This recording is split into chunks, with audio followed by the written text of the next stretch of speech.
Prime numbers. A prime number is any number that has only two factors. So in other words, it can only be divided by 1 and itself. So for example, here we've got the number 13.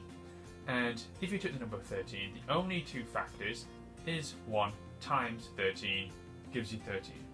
It can't be divided by anything else. Same for the number 17. Again, it only has two factors, 1 times 17.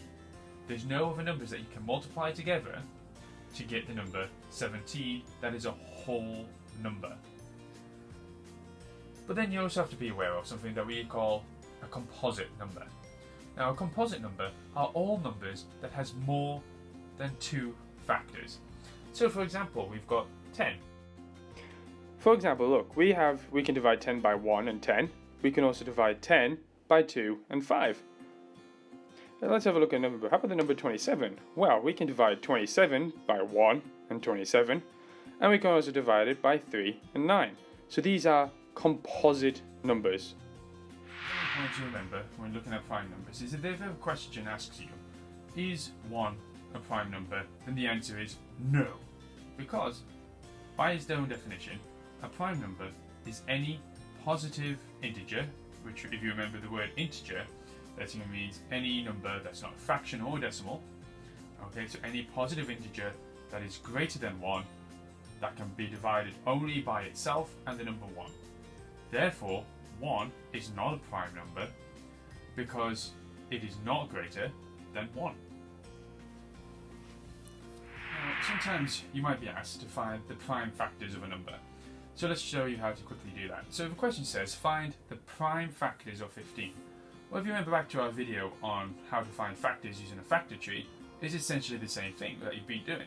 So here we've got the number 15, and we know straight away that some of the factors are 1 and 15.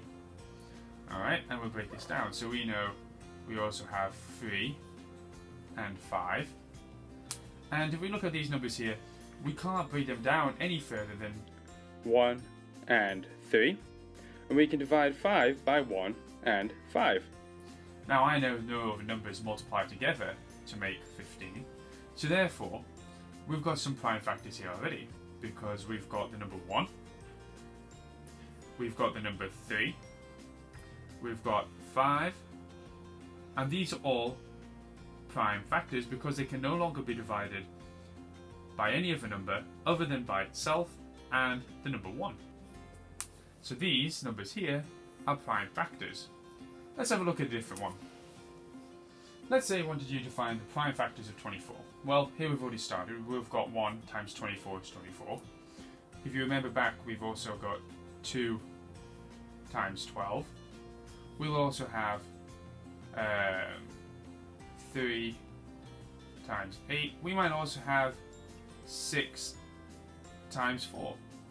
Now, straight away we can see that we can break some of these numbers down already. So 2, we've got 1 times 2. 3, we have 1 times 3. So all the prime factors of 24, well, these are all the numbers again that we can no longer divide other by itself and the number 1. So here we've got 1, obviously, and the number 2. We've got 3 is also a prime number. The prime factors of 24 are 1, 2, and 3, because they can't be divided by any other number other than by itself and the number 1.